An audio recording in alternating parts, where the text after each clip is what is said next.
Hello fellow captains and welcome to the channel. My name is Phoenix and today we are going to be reviewing the Gagarin Miracle Worker Battlecruiser. Now just quick message here.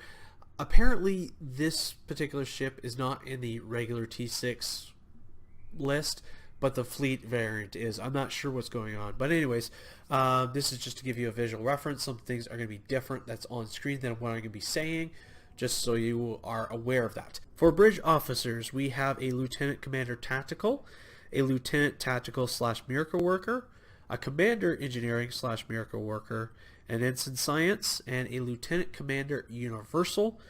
For console slots, we have 3 Tactical, 5 Engineering, 2 Science, and 1 Universal. For weapons, there's 5 fore, 3 aft, and can equip dual heavy cannons. Your base hull is 56,250, hull modifier of 1.25, shield modifier of 0.95, turn rate of 7.5, impulse modifier of 0.15, inertia rating of 50, and 3 device slots.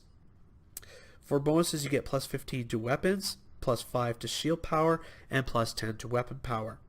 You also get 3 out of the 4 cruiser command abilities. You get strategic maneuvering, shield frequency modulation, and weapon system efficiency. For Admiralty stats, you have 50 engineering, 43 tactical, 15 science, and plus 8 tactical and engineering per engineering ship.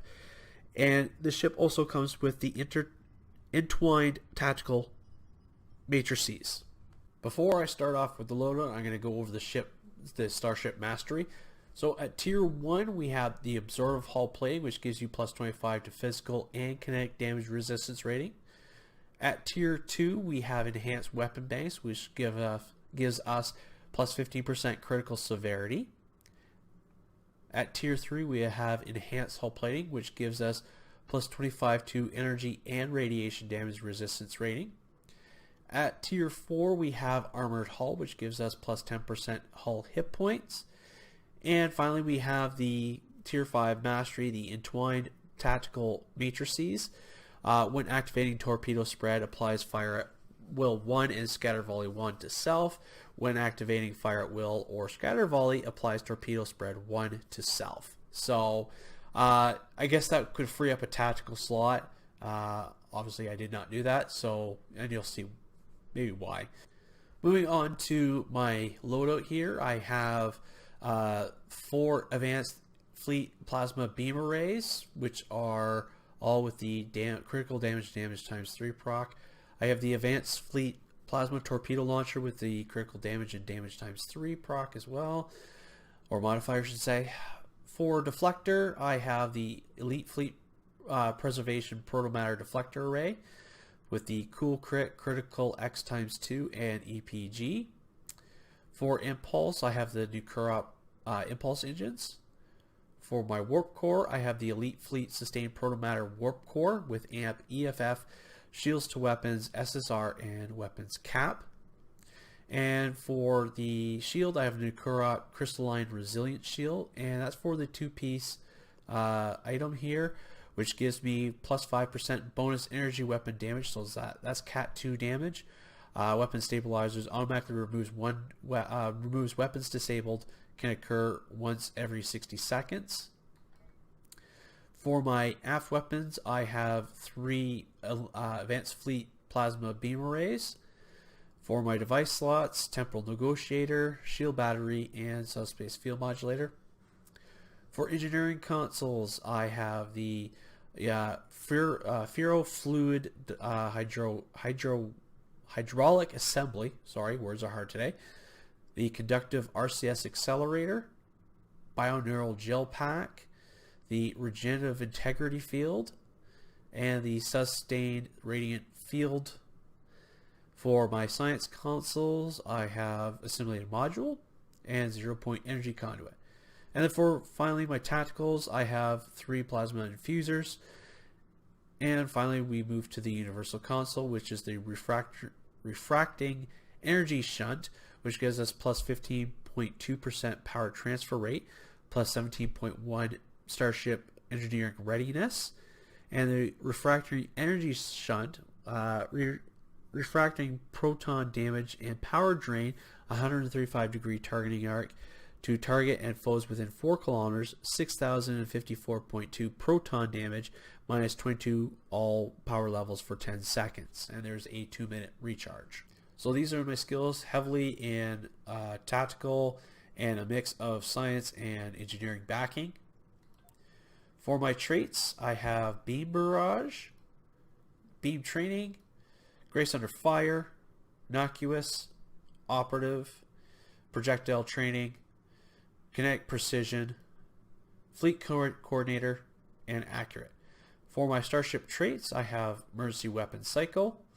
I have the Entwined Tactical Readiness, which I've already gone over, which is the Starship Mastery, the Adaptive Hull Plating, and Supercharged Weapons. For my Space Reputation, I have Advanced Targeting Systems, Enhanced Rendering Shots, Magnified Firepower, and Precision. For my Active Reputation, I have Deploy Sensor Interference Platform, Anti-Time Entanglement Singularity, the Biomolecular Shield Generator, and the Quantum Singularity Manipulation.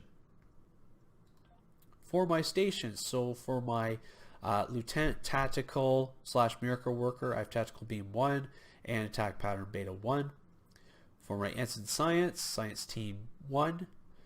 For my Lieutenant Commander Universal, I have a Science for Tachyon Beam 1, Hazard Emitters 2, and Gravity Well 1. For my Lieutenant Commander Tactical, I have Chemo Lace Weaponry 1, Torpedo Spread 2, and Fire at Will 3. For my Commander Tactical / Miracle Worker, I only have engineering abilities because I don't have the Miracle Worker token. So I have Emergency Power Weapons 1, Directed Energy Modulation 1, Reverse Shield Polarity, and Ace Tom Beam 2. Alrighty, here we go. Come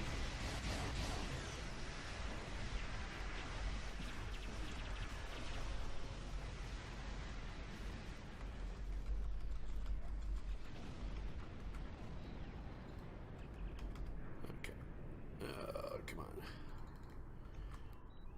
We will add your technological and biological. Wow, we got some big pie eaters here today.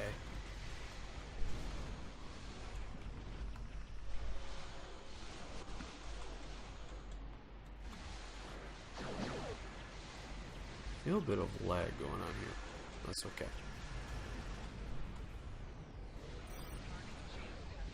Alright, let's do this. Get the bit of gravity well. Oop. There we go.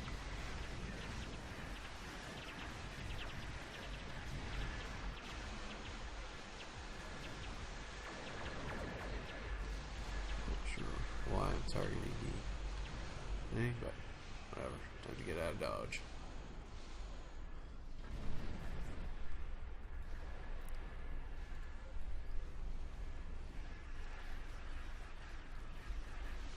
Oops.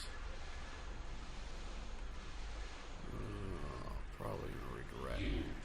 No, I won't do that. That's what I would do. Here's my power levels. That's right. We got some big pie eaters here, so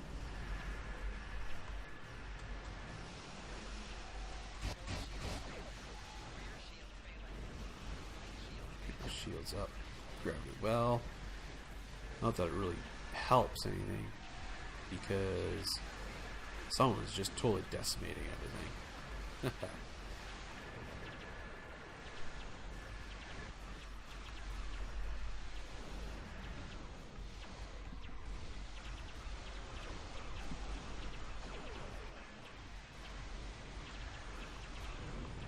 There we go. Alright, I'm going to use the energy shunt on the tactical cube. And there's the energy shunt. That big blue beam right there.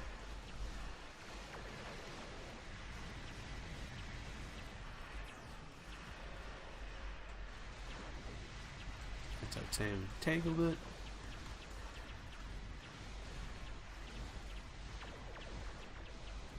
There we go. Easy as pie. Not that it was hard, because we had maybe 1 or 2 pie eaters in this thing. So, in conclusion, this ship is actually not that bad of a ship. The ISA run that I showed you guys did go fairly quickly. There was a pretty big pie eater, so I don't think I was very helpful in that matter, but I did do a second run where the group was not well experienced or was not well equipped or whatever, and this ship still held its own. I did explode once in that run, but it was, you know, I had all my abilities on cooldown, and especially the Miracle Worker ability, it was on a cooldown. So you know, even though I was trying to click all these stuff, you know, it was like one of those chances where you're like, you're darned if you do and darned if you don't. So, but this ship still held its own, and this character is meant for DPSing, and even though they're not like top tier DPSing, this, like I said, this ship still held its own. So it can take quite a beating, and it's pretty good. Other things that I like about this one is the bridge officer seating. I think it is very well balanced. Considering that this is a battle cruiser, I think the bridge officer seating is perfect for this, because you have your commander engineering, and then you have your lieutenant commander tactical, and then a lieutenant tactical. Yes, you do have an ensign science, but with that lieutenant commander universal, you can, like I slotted in another science just for those extra added you know, healing abilities and offensive abilities as well. So very well-rounded ship in that sense. The mastery, I think, is interesting. It links your phaser and your torpedoes. The only thing I would like is if you were to activate torpedo spread 3, it should activate you know, like fire at will 2, or maybe 3. I think 3 would be just a little too much, but at least 2. You know, and then same for the opposite when you activate fire at will, you know, 3 or whatever, it should be, you know, 2 torpedo spread or whatever. So that's something that I think would be really beneficial. And the energy shunt, I think, would work really well if you had a drain build. I think that would actually work really well for any drain build. Not so much for this particular ship or my particular build, but still, I think the console can be useful if you are a drain type build. So yeah, like I said, this ship is nicely well-rounded. Doesn't, like I said, DPSing is generally glass cannon area, and this ship still held its own. You know, yes, I had to in my other run I had to use my Miracle Worker. I was relying on that a little heavily, but it only failed me once, so I think that's still a decent ship. And that is going to conclude today's video, and as always, I'd love to hear from you. Do you like this ship? Do you have this ship? Let me know your answers and any questions you have down in the comment section below. And as always, thank you for watching. Live long and prosper, and I will see you out there.